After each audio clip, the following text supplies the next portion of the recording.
I gave the greedy heirs exactly what they wanted. And when their lawyer read a single sentence from the document I had signed, he froze mid-word.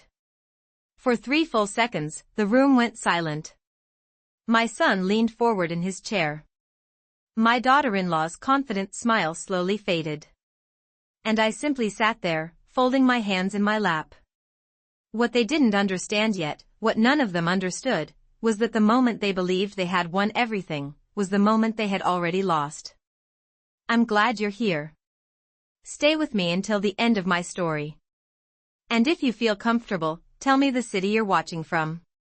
I've always found it comforting to know how far a story like mine can travel. Because what happened in that lawyer's office didn't begin that morning. It began 3 days earlier, in the quiet kitchen of the house my husband and I had lived in for 37 years. The morning light was filtering softly through the lace curtains when I poured my coffee. The house had grown painfully quiet since Harold passed away 6 weeks earlier. Too quiet. The kind of quiet that presses against your ears until you start hearing memories instead of sounds. For 37 years, Harold had sat across from me at that kitchen table. Every morning. He would read the newspaper while I cooked eggs. He liked them over easy, with a little too much pepper. He always said pepper made life more interesting. Now his chair sat empty. His coffee mug was still in the cabinet, though I hadn't used it since the day he died.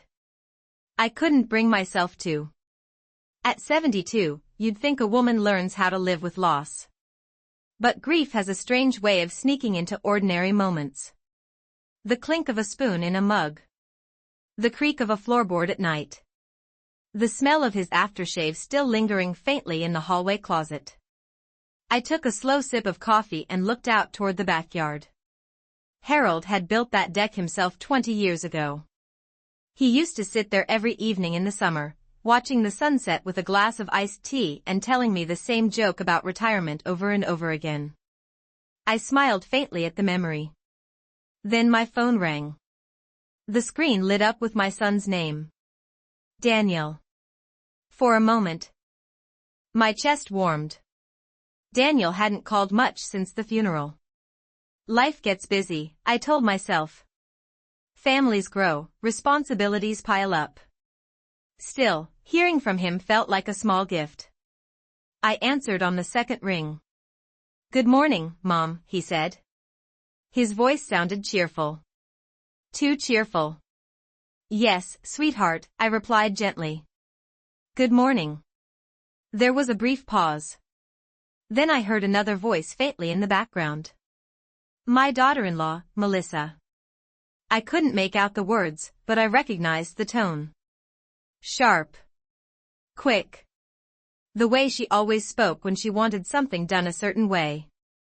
Daniel cleared his throat. "So, Melissa and I were thinking," he began. "Maybe it's time we all sit down with Mr. Caldwell." Mr. Caldwell. Our family lawyer. My fingers tightened slightly around the coffee mug. "About what?" I asked. "Oh, you know," Daniel said quickly. "Just the estate stuff. Dad's accounts. The house. That sort of thing." The way he said it, casual, almost rehearsed, sent a small ripple of unease through my stomach. Harold had been very organized about his affairs. Painfully organized, actually. 3 separate safes. 2 binders full of documents. A spreadsheet that tracked every account we had opened since 1989. Everything had been prepared long before his heart gave out that quiet Sunday morning. "Your father handled most of that already," I said calmly. "Yes, of course," Daniel replied quickly. "But things still need to be transferred. Managed. You know how complicated these things can be." In the background, Melissa's voice cut through again. Louder this time. "Just ask her if Thursday works." Daniel repeated it almost immediately. "Does Thursday work for you, Mom?" I looked around the kitchen. At the polished oak table Harold had insisted on buying when Daniel was 8 years old. At the photo frame near the sink, the one with Daniel in his high school football uniform, Harold standing beside him with his arm around our son's shoulders. At the quiet house that suddenly felt different. Yes, I said slowly. Thursday is fine. Great, Daniel said quickly. Too quickly. We'll meet at Mr. Caldwell's office at 10. There was a small pause. Then Melissa's voice again, this time loud enough that I heard every word clearly. Make sure she brings her ID and the property papers. Daniel coughed awkwardly. Mom, could you bring your ID and maybe the house documents? Just in case. Just in case. I stared at the sunlight pooling across the kitchen floor. Of course, I said softly. We hung up shortly after that. The house fell quiet again. But something had shifted. Not loudly. Not dramatically. Just slightly. Like a door in the house that had quietly closed when no one was looking. 2 days later, I found the first real clue. It happened at the grocery store. I was standing in the produce aisle, trying to decide whether Harold would have approved of the apples they were selling this week. He had been strangely passionate about apples. That's when I heard someone call my name. Margaret? I turned. Standing near the oranges was Thomas Reed, Harold's accountant. Thomas had worked with my husband for almost 20 years. He was a quiet man in his late 60s who always wore neatly pressed shirts and carried a leather briefcase that looked older than both of us. Margaret, he said again, walking toward me. His smile was polite, but there was something else in his eyes. Concern. I'm sorry for your loss, he said gently. Thank you, Thomas, I replied. We spoke for a moment about ordinary things. The weather. The funeral service. The way Harold had always insisted on doing his taxes 6 months early. Then Thomas hesitated. His hand tightened slightly around the handle of his shopping basket. I didn't realize the estate meeting had already been scheduled, he said carefully. I blinked. What meeting? The one with Caldwell, Thomas said. My heart gave a small, quiet thump in my chest. Yes, I said slowly. Thursday morning. Thomas nodded. But he didn't look relieved. In fact, he looked troubled. Did Harold discuss the documents with you before he passed? He asked. Which documents? Thomas studied my face carefully. Then he said something that made the quiet grocery store suddenly feel very small. The amendment, he said. I felt the blood drain slowly from my face. What amendment? The amendment, Thomas said. For a moment, I simply stared at him. The grocery store hummed quietly around us. A cart rolled past. Somewhere behind me a child laughed. Ordinary sounds of an ordinary afternoon. But inside my chest, something had shifted. Harold didn't mention any amendment, I said slowly. Thomas looked genuinely surprised. That's unusual, he murmured. He adjusted his glasses, lowering his voice slightly. Your husband came to see me about 4 months ago. He asked me to review some paperwork he'd prepared with Mr. Caldwell. An addition to the estate documents. I felt a faint chill move through me. Harold had always been careful with legal matters. Careful to the point of obsession. But he had never hidden anything from me. Or at least, I had believed he hadn't. What kind of addition? I asked quietly. Thomas hesitated. He glanced down the aisle, as if making sure no one else was listening. Then he leaned a little closer. I'm not authorized to discuss the details, he said gently. But I can tell you this. Harold was very clear about one thing. My fingers tightened slightly around the grocery cart handle. He was worried, Thomas continued. Not about you. About pressure. Pressure? Yes, he said. Pressure after he was gone. People sometimes behave differently when inheritance is involved. The words hung between us for a moment. I thought about Daniel's voice on the phone. Too cheerful. Too quick. And Melissa's voice in the background. Make sure she brings the property papers. A small, quiet understanding began forming in the back of my mind. Not anger. Not yet. Just clarity. Thomas straightened slightly. I assumed Harold had explained the amendment to you, he said. If he didn't, Mr. Caldwell will address it during the meeting. Thursday morning, I said. Thomas nodded. Yes. For a moment neither of us spoke. Then he gave me a sympathetic smile. Harold trusted you, Margaret, he said softly. More than anyone. I nodded politely. But as I finished my shopping and walked back to my car, Thomas's words stayed with me. Harold trusted you. The drive home was quiet. The house felt even quieter when I stepped inside. Late afternoon sunlight stretched across the living room floor, touching the framed photographs along the wall. Family vacations. Daniel's graduation. Christmas mornings from years ago. I walked slowly down the hallway toward Harold's study. The room still smelled faintly of cedar and old paper. His desk remained exactly the way he had left it. Neat. Orderly. Precise. For a long moment, I simply stood there. Then I opened the bottom drawer. Inside sat the dark leather binder Harold had labeled in his careful handwriting. Estate documents. I placed it gently on the desk and opened the cover. Inside were neatly organized folders. Insurance papers. Bank accounts. Property deeds. And near the back, a sealed envelope. Across the front, written in Harold's steady hand, were 4 simple words. To be opened later. I stared at the envelope for a long time. Then I looked toward the window, where the last light of the day was fading across the yard Harold had loved so much. Thursday morning was coming. And for the first time since Daniel had called, I began to wonder who that meeting was really meant for. I didn't open the envelope that night. Not right away. Instead, I sat at Harold's desk and looked around the study he had spent so many evenings in. The shelves were still lined with the same accounting books he'd collected over the years. His reading lamp cast a warm circle of light across the polished wood surface. Everything looked exactly the same. And yet, nothing felt the same. I ran my fingers slowly across the edge of the envelope. To be opened later. Harold had always chosen his words carefully. If he wrote something down, it meant something. Still, I didn't rush. I closed the binder and left the envelope where it was.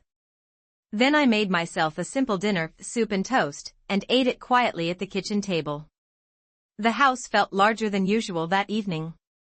Or maybe I just noticed the silence more. After washing the dishes, I returned to the study. The envelope was still sitting there, waiting. I took a slow breath and opened it. Inside was a single folded document. At the top was the letterhead of Caldwell and Pierce Law Offices. Beneath it, Harold's name. And below that, the title, Amendment to Estate Distribution Agreement. My heart beat a little faster. I sat down in Harold's chair and began to read. The language was formal. Legal. Carefully structured. But the meaning became clear after only a few paragraphs. Harold had added a clause to his estate. A condition. I read the lines once. Then again. By the third time, a quiet understanding settled over me. Harold hadn't just planned for his death.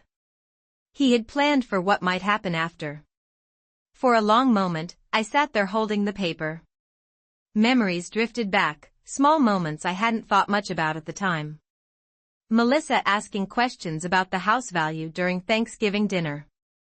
Daniel mentioning that managing my finances alone might be too stressful. Melissa once suggesting that maybe I should downsize now that Harold was gone. At the time, I had assumed they were simply concerned.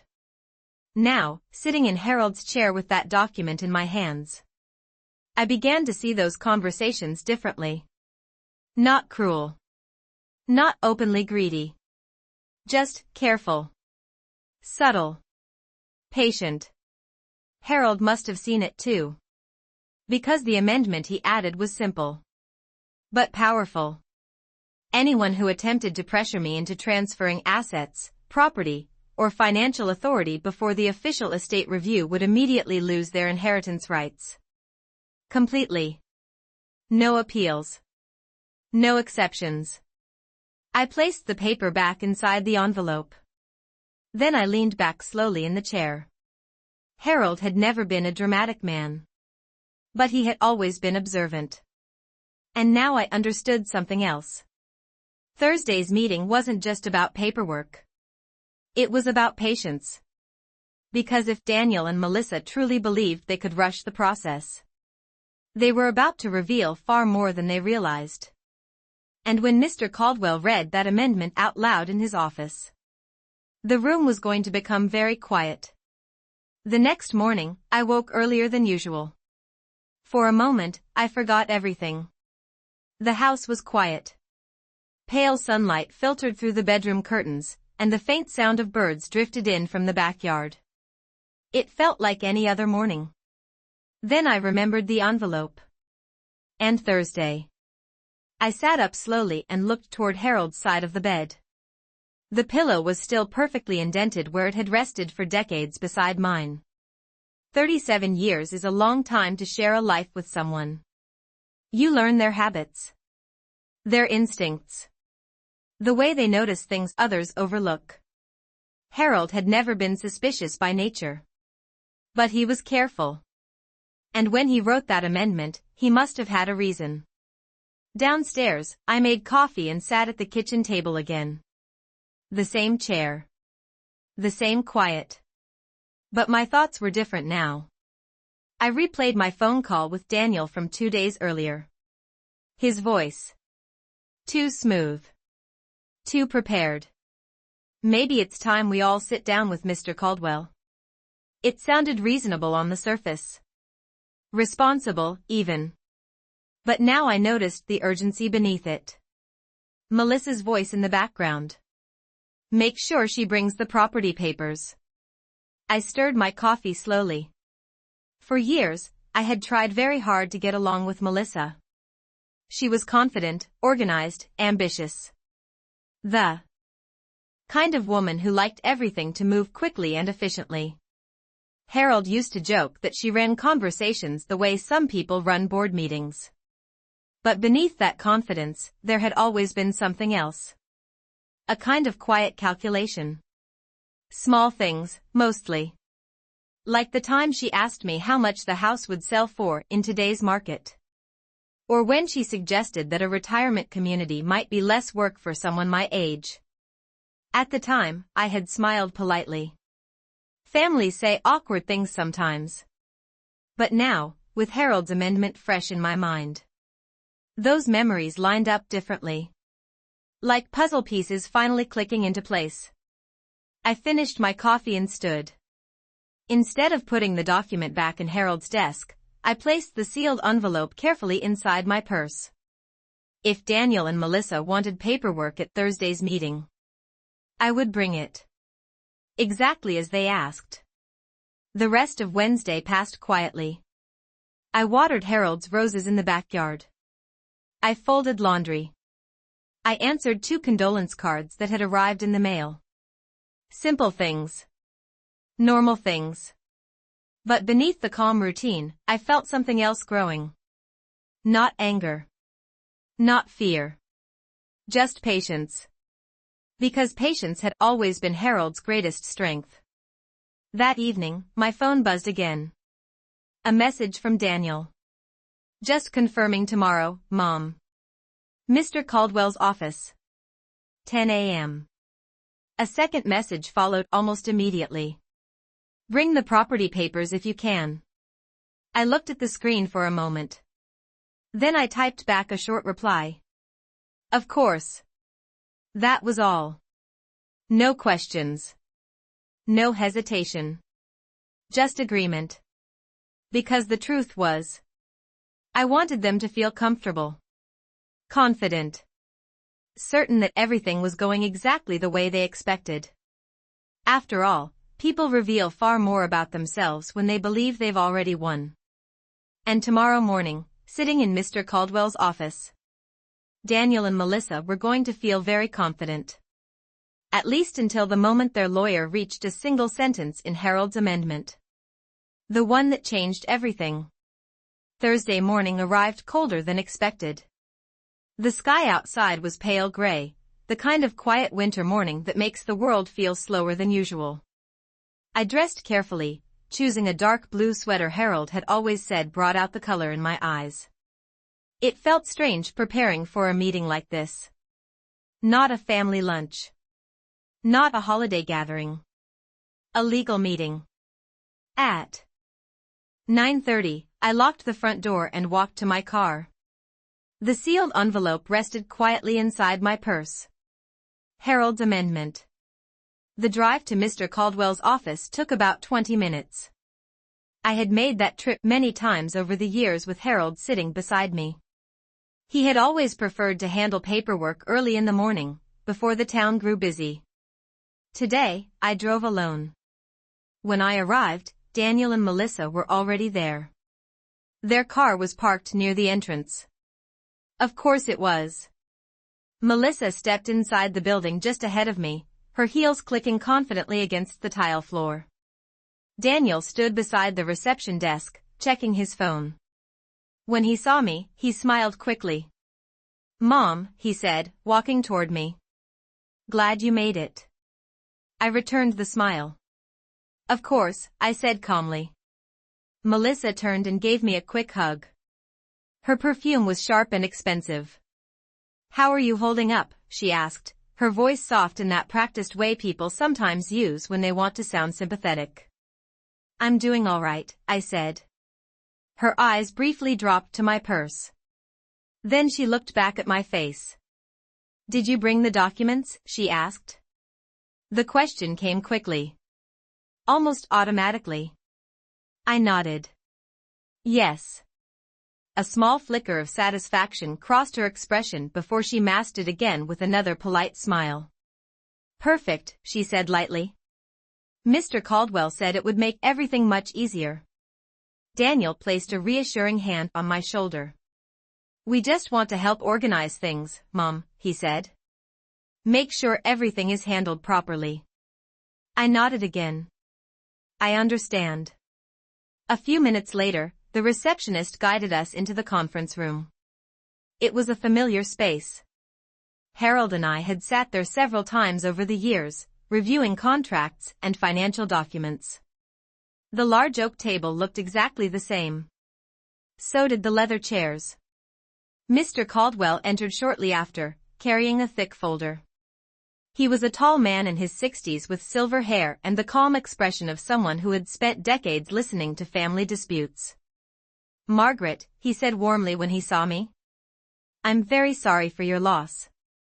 "Thank you," I replied. We all took our seats. Melissa sat beside Daniel, her posture straight and confident. Mr. Caldwell opened the folder and arranged several papers neatly on the table. "So," he said calmly, adjusting his glasses, "today we'll review the estate distribution and address a few final documents Harold prepared before his passing." Daniel leaned forward slightly. Melissa folded her hands together, watching closely. I placed my purse beside my chair and rested my hands quietly in my lap. Everything felt calm. Organized. Predictable. Then Mr. Caldwell reached for a document near the back of the folder. "This," he said slowly, "is an amendment Harold added to the estate agreement several months ago." For the first time that morning, Melissa's smile faltered slightly. Daniel frowned. "I don't remember hearing about an amendment," he said. Mr. Caldwell nodded. "That's because Harold asked that it be addressed during the official review." He lifted the document and began reading. The room grew very still. And as he reached the middle of the page, his voice stopped. Mr. Caldwell's voice stopped in the middle of the sentence. For a brief moment, no one moved. He looked down at the document again, adjusting his glasses slightly as if making sure he had read it correctly. Daniel shifted in his chair. "What is it?" he asked. Mr. Caldwell didn't answer immediately. Instead, he slowly reread the paragraph to himself. Across the table, Melissa's confident posture had changed. Her shoulders tightened slightly, and her eyes narrowed as she tried to read the paper from where she sat. Finally, Mr. Caldwell cleared his throat. "There appears to be an additional clause here," he said carefully. Daniel leaned forward. "What kind of clause?" Mr. Caldwell lifted the page and began reading again, this time slowly, every word deliberate. "Any individual who attempts to pressure, influence, or persuade Margaret Whitmore to transfer ownership of property, financial authority, or estate assets prior to the official legal review will immediately forfeit all inheritance rights associated with the Whitmore estate." The room fell completely silent. Daniel blinked. Melissa's face didn't move at first. She simply stared at the document, as if the words hadn't fully reached her yet. Mr. Caldwell continued reading. "This forfeiture applies to all financial distributions, real estate interests, trust access, and future estate claims without exception." Another quiet pause followed. Then Daniel let out a small laugh. "That can't be right," he said. Mr. Caldwell lowered the paper slightly and looked at him calmly. "It is quite clear," he replied. Daniel leaned back in his chair, running a hand through his hair. "But we weren't pressuring anyone," he said quickly. "We were just trying to help Mom organize the estate." Melissa spoke for the first time since the reading began. "Yes," she said, her voice sharper now. "We were only trying to simplify things." Mr. Caldwell folded his hands. "The clause does not require hostile intent," he explained calmly. "It simply states that any attempt to persuade Mrs. Whitmore to transfer assets before the legal review would trigger the forfeiture." Daniel's eyes flicked toward me. "Mom," he said, forcing a smile, "you know that's not what we were doing." I met his gaze quietly. For a moment, no one spoke. The silence in that room felt heavy now. Mr. Caldwell slowly placed the document back on the table. "Harold insisted on this amendment being included," he said. "He was very specific about the wording." Melissa's composure finally cracked. "This is ridiculous," she said. "We've done nothing wrong." But Mr. Caldwell simply looked at the paper again. "There is one more line," he said. The room stilled once more. Daniel leaned forward again. "What line?" Mr. Caldwell adjusted the document and read the final sentence. "If the above condition is violated, the entirety of the Whitmore estate will instead be transferred to the Whitmore Community Scholarship Foundation." This time, no one said anything at all. Not Daniel. Not Melissa. The two of them simply stared at the document. And for the first time since we entered that office, their confidence disappeared. No one spoke for several seconds after Mr. Caldwell finished reading the final sentence. The silence in that room felt different now. Heavier. Daniel was staring at the document as if it might suddenly change if he looked at it long enough. Melissa's face had gone pale, the confidence she carried when we first arrived now completely gone. Finally Daniel shook his head. "Wait," he said. "This doesn't make sense." He looked directly at the lawyer. "You're saying if someone pressures Mom, the entire inheritance disappears?" Mr. Caldwell nodded calmly. "That is exactly what the amendment states." Daniel leaned forward, his voice rising slightly. "But that's ridiculous. Nobody pressured anyone." Melissa quickly joined in. "Exactly," she said. "We were just trying to help Margaret organize things. That's all." Her voice was tight now, controlled but strained. Mr. Caldwell folded his hands together on the table. "The language of the clause is very precise," he explained. Any attempt to persuade Mrs. Whitmore to transfer property or authority prior to the review would activate the condition. Daniel rubbed his forehead. But we didn't ask her to transfer anything yet, he argued. We just scheduled a meeting. Melissa glanced at him quickly. Then she looked at me. Margaret, she said, forcing a small smile. You know we weren't trying to pressure you. I met her eyes calmly. You asked me to bring the property papers, I said. Her smile flickered. That was just preparation, she replied quickly. Daniel nodded. Right. Just preparation. Mr. Caldwell looked down at the document again. Did either of you discuss transferring ownership of the house or financial authority with Mrs. Whitmore before today? He asked. Daniel hesitated. Only for a moment. But it was enough. Melissa spoke before he could answer. We might have mentioned future planning, she said carefully. But that's normal in situations like this. Mr. Caldwell gave a small, thoughtful nod. I see. Daniel suddenly sat up straighter. Hold on, he said quickly. Even if that clause exists, it doesn't mean anything actually happened yet. We're just talking. Mr. Caldwell looked at him quietly for a moment. Then he turned the document slightly so everyone at the table could see the line clearly. Your father anticipated that argument, he said. Melissa leaned forward slightly.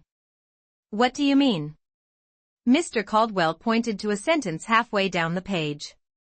The amendment defines pressure as any conversation or suggestion intended to influence Mrs. Whitmore's decision regarding asset control before the official review. Daniel stared at the line. Then slowly leaned back in his chair. For the first time since we entered the office, his confidence was gone. Melissa's hands tightened on the table. So what are you saying? She asked. Mr. Caldwell answered calmly. I'm saying that if Mrs. Whitmore believes she was pressured before today, he paused. Then finished the sentence. The inheritance clause becomes void immediately. The room went very quiet again. Daniel turned toward me slowly. Mom, he said. His voice sounded different now. Careful. Almost cautious. Do you feel like anyone pressured you? Daniel's question hung in the air. Mom, do you feel like anyone pressured you? For a moment, no one moved. I could hear the faint hum of the office air conditioner above us. Outside the window, a car passed slowly along the street. Ordinary sounds. But inside that conference room, everything felt very still. Daniel was watching me closely now. His voice had softened, almost careful. Melissa leaned forward slightly in her chair. Her eyes were fixed on me. Waiting. Expecting. I noticed how quickly the confidence from earlier had disappeared. Just an hour ago, she had walked into this office like someone who already knew how the meeting would end. Now she looked uncertain. Mr. Caldwell said nothing. He simply waited, hands folded calmly on the table.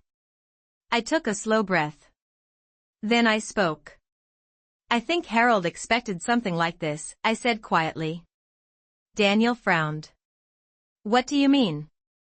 I looked down at the document in front of Mr. Caldwell. Harold paid attention to small things, I continued. Little conversations. Questions people asked.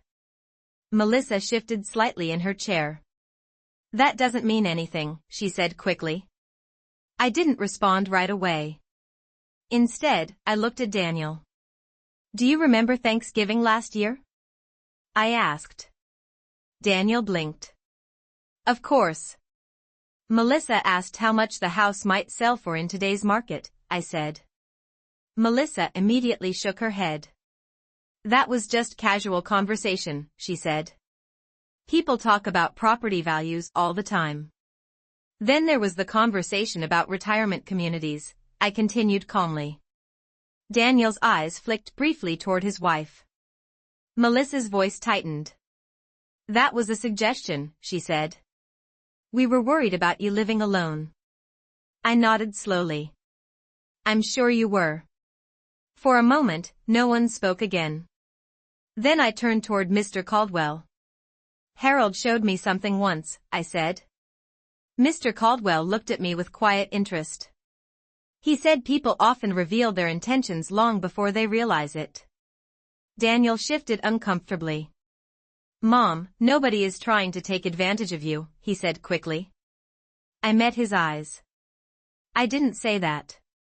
Melissa leaned forward again. So what are you saying? She asked. I folded my hands gently on the table. I'm saying Harold didn't write that amendment by accident. Mr. Caldwell nodded slightly. He was very deliberate about it, he confirmed. Daniel exhaled sharply. This is getting blown way out of proportion, he said. Melissa nodded quickly beside him. Yes. Exactly. Mr. Caldwell remained calm. Mrs. Whitmore only needs to answer one question, he said. The room fell quiet again. He turned toward me. Do you believe anyone attempted to persuade you to transfer property or financial authority before today's meeting? Daniel looked at me. Melissa looked at me. Both of them waiting. I thought about the phone call 2 days earlier. Bring the property papers. Make sure she brings them. I thought about the quiet urgency in their voices. Then I looked at the document Harold had prepared months before he died. Finally, I answered. I believe Harold knew exactly what he was doing, I said. Mr. Caldwell nodded slowly. Then he reached for his pen. And Daniel suddenly sat up straight. Wait, he said quickly. Wait, Daniel said quickly. His chair scraped slightly against the floor as he leaned forward. Mr. Caldwell paused with the pen in his hand and looked up. Daniel's voice had changed now. The calm confidence from earlier that morning was gone. In its place was something sharper. Concern. Mom, you're misunderstanding this, Daniel said, turning toward me. Nobody pressured you. Melissa nodded quickly beside him. Yes, she added. We were only trying to make sure everything was handled properly. I didn't respond immediately. Instead, I watched them. For years, I had watched the two of them navigate conversations like this. Melissa was always quick to guide the direction. Daniel usually followed her lead, sometimes without even realizing it. But today felt different. Today, they were both trying to regain control of something that had already slipped away. Mr. Caldwell rested the pen on the table. Mrs. Whitmore, he said calmly, the amendment gives you the authority to determine whether the clause applies. Melissa leaned forward quickly. Margaret, please, she said, her voice soft again, carefully measured. You know we would never try to pressure you. I looked at her. Her expression was composed, but her fingers were gripping the edge of the table now. Daniel spoke again. Mom, you know Dad wouldn't want this to turn into some kind of misunderstanding. That sentence caught my attention. Your father wouldn't want this. Harold had heard that phrase many times during his life. People often used it when they wanted something to go their way. I folded my hands quietly. Your father believed in clarity, I said. Mr. Caldwell gave a small nod. Daniel exhaled impatiently. Then let's be clear, he said. We haven't asked you to transfer anything. That's correct, Melissa added quickly. Mr. Caldwell looked back down at the amendment. The clause also includes discussions intended to influence future transfer decisions, he reminded them. Melissa's eyes flicked toward the paper. That's extremely vague, she said. Not really, Mr. Caldwell replied calmly. Daniel suddenly leaned forward again. Mom, he said, lowering his voice. Let's just slow down for a second. His tone had changed again. More cautious now. Even if we talked about future planning, that doesn't mean anyone pressured you. I looked at him. My son. The boy who used to ride his bicycle in circles in our driveway while Harold watched from the porch. The boy who once cried because he thought he had broken Harold's favorite screwdriver. Life changes people. Sometimes slowly. Sometimes in ways we don't notice until much later. I took a slow breath. Then I spoke. You called me 2 days ago, I said. Daniel nodded cautiously. Yes. You asked me to bring the property papers. That was just preparation, he said again. Melissa quickly added, exactly. I nodded slightly. Then your wife reminded you to make sure I brought them. Melissa froze. Only for a second. But it was enough. Mr. Caldwell quietly made a note on the document in front of him. Daniel noticed immediately. What are you writing? He asked sharply. Mr. Caldwell looked up. I'm documenting the conversation, he said calmly. Melissa's voice tightened. This is absurd. But Mr. Caldwell simply tapped the paper gently with his pen. Actually, he said quietly, this is exactly the kind of situation Harold anticipated. This is exactly the kind of situation Harold anticipated. Mr. Caldwell's words settled into the room like a weight. Melissa leaned back in her chair, clearly frustrated now. That's your interpretation, she said sharply. Mr. Caldwell didn't react to the tone. He simply folded the document neatly and rested his hands on the table. Harold was very clear when we drafted this amendment, he said calmly. He wanted to ensure that Margaret would never feel rushed into making financial decisions after his passing. Daniel exhaled slowly and rubbed the side of his face. This is getting ridiculous, he muttered. Then he turned toward me again. Mom, he said, trying to steady his voice, we were only trying to help. You shouldn't have to manage all of Dad's financial stuff alone. His words sounded reasonable. Thoughtful, even. But something about the urgency of the past few days lingered in my mind. I looked at him quietly. For 37 years, I said, your father and I managed everything together. Daniel nodded quickly. I know. But now things are different. Melissa leaned forward again, trying to regain control of the conversation. Exactly, she said. You shouldn't have to deal with all the legal and financial paperwork by yourself. Mr. Caldwell spoke gently. Margaret has not indicated that she feels overwhelmed. Melissa's lips tightened. Well, maybe she doesn't want to say it. Mr. Caldwell looked at me. Mrs. Whitmore, he said, the amendment gives you the final authority here. The room grew quiet again. Daniel shifted in his chair. Authority for what? He asked. Mr. Caldwell answered simply. To confirm whether the conditions of the amendment have been triggered. Daniel's eyes widened slightly. So if Mom says she felt pressured, we lose the inheritance? Mr. Caldwell nodded once. Yes. Melissa sat up straight. That's unbelievable. She looked directly at me.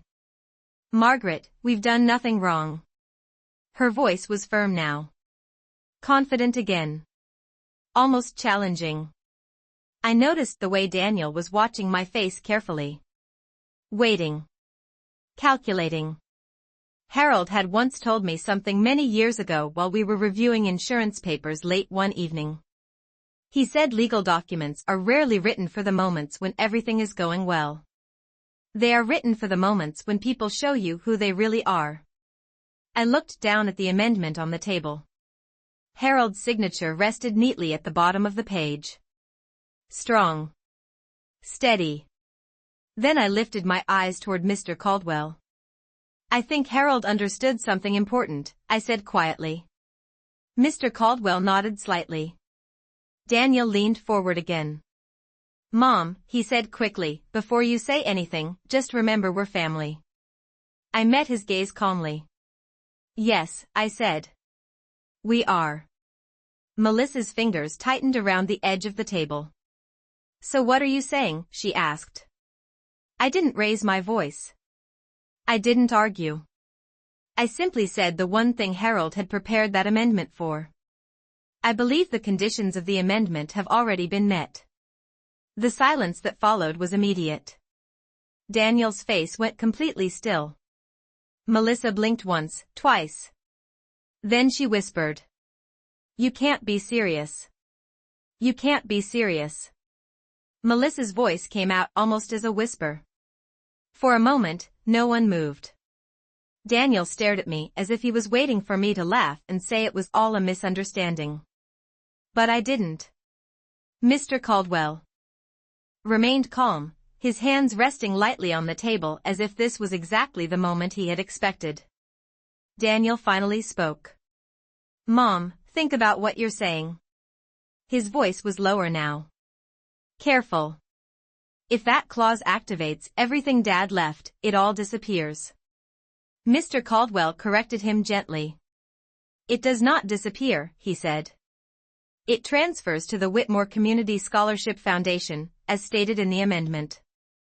Daniel ran both hands through his hair. That's insane, he muttered. Melissa leaned forward quickly. Margaret, this is emotional, she said. You've been through a lot the last few weeks. Her tone was calm again. Controlled.